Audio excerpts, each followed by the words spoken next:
Hey, Father Taylor here. It is Thursday, the 14th, on a day where it looks like spring is actually making its arrival. Who knows? It's New England, could snow tomorrow, but right now we're looking pretty good. Hey, so here's your weekly EBlast. Want to update you on a number of things. First of all, last night we had a Vesper service. It's not Compline, it's not even prayer, it's not like coming on Sunday.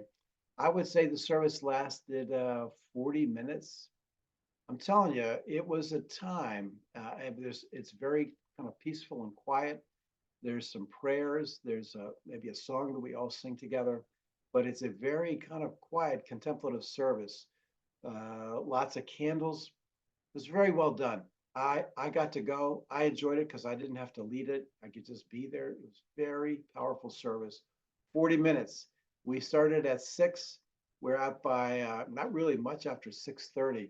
So I want to commend that to you that next week we have that same service on Wednesday the 20th. We have a Vesper service. I'm hoping that you would say, "Well, I didn't go. I've never been." You should come out. This will be a great service to help you get ready for Holy Week, which is on the way. So that was last night. That was Vesper service. Sunday, we have two services coming up. We are preparing for the last, this is the last kind of like lap of Lent coming up, and we're getting prepared for Holy Week. So this service, with particularly with what Jesus has to say in John 12, these are very important things for us, not just looking back on, but for what does it mean for right now, and what is God doing in this world, and what does this mean for me? So I just really want to commend you for coming for this Sunday for our services at 8 and 9:15. These are also great services to invite people to. So 8 and 9:15 for coming up on Sunday. Next Wednesday, the 20th, we have two things happening almost the same time. The Vesper service begins at 6. That's in the sanctuary, very quiet. Upstairs in the hall, I believe it's at the hall. It's we're having the Palm Cross workshop, and I believe they also bring pizza. So Bill Pascucci runs that. Now, let me tell you about this. So you guys, you know what Palm Crosses are, and if we get them on Palm Sunday. Well, over the years, Bill has moved this from just being like, hey, let's get Palm Crosses made so we can hand them out on Sunday. He has used the Necker's toy store as like the depot for people all over Simsbury and Granby coming in for to pick up Palm Crosses. A lot of these folks don't go to church, but they still have a memory, the strong memory of what the season is about. So the goal is this year to to make 400 palm crosses because, as someone just said, I think he wants to give one to every person in Simsbury.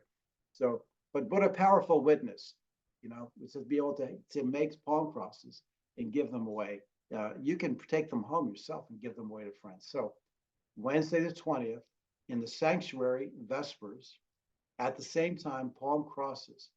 Bill has assured me that the folks doing Vespers can then leave and come right upstairs and join them in the Palm Cross workshop.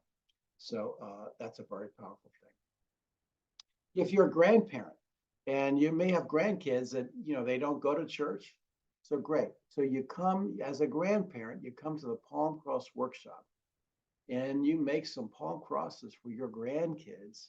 And then you get to tell them a little story. Like in a minute, you can tell them the story of Easter as you hand them the palm cross and a regular palm, that just as a reminder, and talk about the parade that they made when Jesus entered, and you can tell them the whole story. So think think more than just like some people do this, I don't do this. No, these are all opportunities for each of us to be able to like take this thing, which is so important to us, and find ways creatively to connect with people who aren't going to church, who could really use the encouragement and who could really use Jesus in their lives. So anyway, so that's Wednesday, March 20th, both at 6, and you can attend both. You can attend both of those things.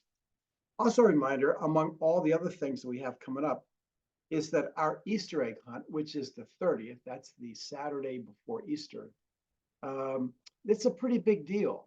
Again, you might say, well, I don't have small kids. Why would I go to an Easter egg hunt?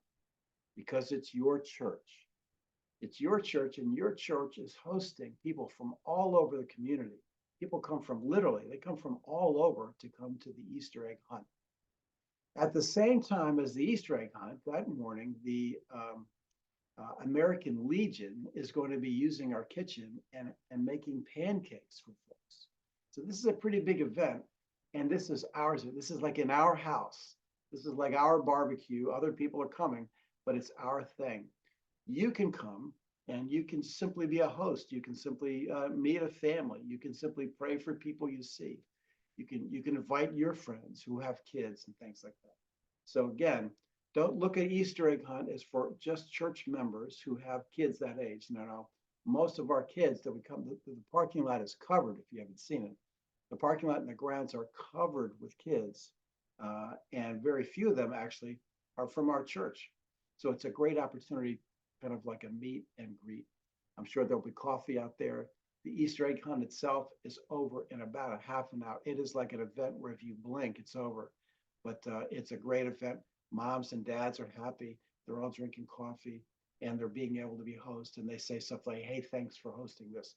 This is what you're hosting. This is your church family hosting that."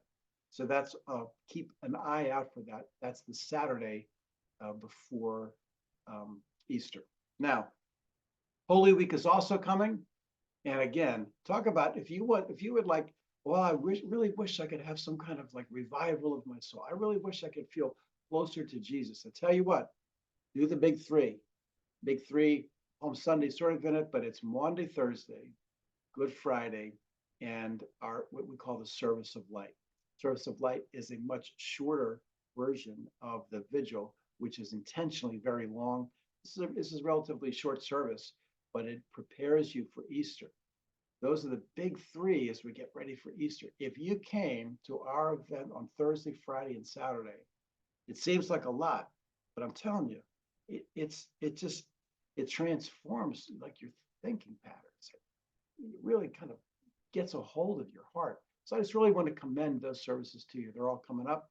All these things and more are coming up, and they're all printed down below in the link, in the text below this link. We do have a thing coming up on April 13th. I'll just make a mention here. We will hear more about it later, that we're also hosting on the 13th, kind of like a seminar on human trafficking. Deacon Denise is the sponsor of this. There are several groups who are coming in to make this presentation. You've heard about it, we've prayed about it. Now we're going to like find it up close and personal. So that's on the 13th. So just take a look at all these things. Everything we do is an invitational event. You can invite people to come to these events. So God bless you, and we hope to see you coming up this weekend.